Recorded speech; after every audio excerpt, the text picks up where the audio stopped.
বাংলাদেশের বুকে হঠাৎ কালেমা লেখা পতাকার উদয় হলো কেন? তবে কি বাংলাদেশের জঙ্গিদের দাপাদাপি শুরু হয়ে গেল? বাংলাদেশে তো এমনিতেই মাঝে মাঝে জঙ্গিদের অবাধ বিচরণে খবর পাওয়া যায়। ফের কি সন্ত্রাসবাদের চরণভূমি হয়ে উঠল বাংলাদেশ? বিশ্ব এখন ফুটবল জ্বরে কাঁপছে। দিকে দিকে উঠছে ব্রাজিল আর্জেন্টিনা পতাকা। সেখানে কেন বাংলাদেশে উঠছে কালেমার কালো পতাকা? রাজধানী ঢাকার বেশ কয়েকটি এলাকার রাস্তা ও ফ্লাইওভারে আরবিতে লেখা সাদা কালো পতাকা উঠছে গত কয়েকদিন ধরে। শুধু ঢাকা নয়, নারায়ণগঞ্জ, ফেনী, কক্সবাজার, টাঙ্গানো এই পতাকাগুলো দু ধরনের। একটিতে সাদা জমির মাঝে কালো রঙের আরবি হরফে লা ইলাহা ইল্লাল্লাহ লেখা, অন্যটিতে কালো রঙের ওপর সাদা আরবি হরফে লা ইলাহা ইল্লাল্লাহ লেখা। এই পতাকাগুলিতে কালেমার পতাকা বলে প্রচার করা হচ্ছে। অনেকের মতে সাদার উপর কালো রং লেখা পতাকার সঙ্গে মিল রয়েছে আফগানিস্তানের তালিবানের দাপ্তরিক পতাকার। একই ক্যালিগ্রাফি ও নকশায় বানানো পতাকা উঠছে বাংলাদেশেও। আবার কালো জমির ওপর সাদা রঙের আরবি হরফে লা ইলাহা ইল্লাল্লাহ লেখা পতাকা আল কায়দাদের। আন্তর্জাতিক এই সংগঠনের বিভিন্ন শাখা সংগঠনও এমন পতাকা ব্যবহার করে বাংলাদেশে নিষিদ্ধ জঙ্গি সংগঠন হিজবুত তাহরিরও। আবার একটি মহল দাবি করছে প্যালেস্তিনীয় জঙ্গি সংগঠন হামাস এই পতাকা উড়িয়ে বাংলাদেশে তাদের উপস্থিতি প্রমাণ দিচ্ছে।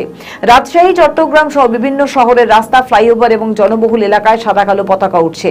বহু জায়গায় এই ধরনের পতাকা হাতে নিয়ে যুবকদের বাইক মিছিল ও শোভাযাত্রাও করতে দেখা গিয়েছে। এই নিয়ে সোশ্যাল মিডিয়ায় ব্যাপক আলোচনা সমালোচনা চললেও এসব পতাকা কারা টাঙিয়েছে বা এর উদ্দেশ্য কি সে বিষয়ে পুলিশের কাছে কোনো তথ্য নেই। এই নিয়ে তারা কোনো মন্তব্য করতেও চাইছে না। বিএনপির তরফেও কোনো প্রতিক্রিয়া পাওয়া যায়নি। 2024 সালে 5ই আগস্ট জুলাই অভ্যুত্থানে আওয়ামী লীগ সরকারের পতন পরবর্তী সময়ে বিভিন্ন বিক্ষোভ, মিছিল ও সমাবেশে কয়েকজন এরকম কালেমা খচিত পতাকা প্রদর্শন করতে দেখা যায়।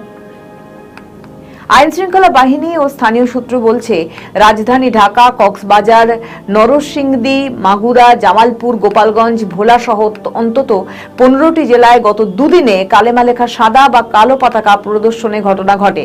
বিষয়টি নিয়ে তখন দেশের কিছু সংবাদ মাধ্যমে প্রতিবেদন প্রকাশিত হয়। তবে গত 2 সপ্তাহে ঢাকা থেকে শুরু হওয়া পতাকার জোয়ার দেশের নানান প্রান্তে ছড়িয়েছে।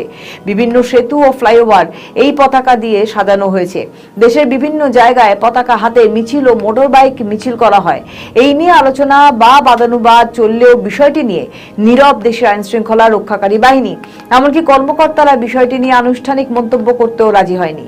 সোশ্যাল মিডিয়ায় কালেমা লেখা পতাকা ওড়ানোর ছবির নিচে একজন লিখেছেন, এক রাতের মধ্যে সারা দেশে কালেমার পতাকা উত্তোলন মনে করিয়ে দেয় বিএনপি জামাতের শাসনকালে একদিনে সারা দেশে সিরিজ বোমা হামলার কথা। তেমন কিছুই কি ঘটতে যাচ্ছে আবার? এই প্রশ্নই এখন ঘুরে ফিরে আসছে বাংলাদেশে। আমাদের নতুন পেজ সাবস্ক্রাইব করুন আরও বাংলাদেশের খবর পেতে।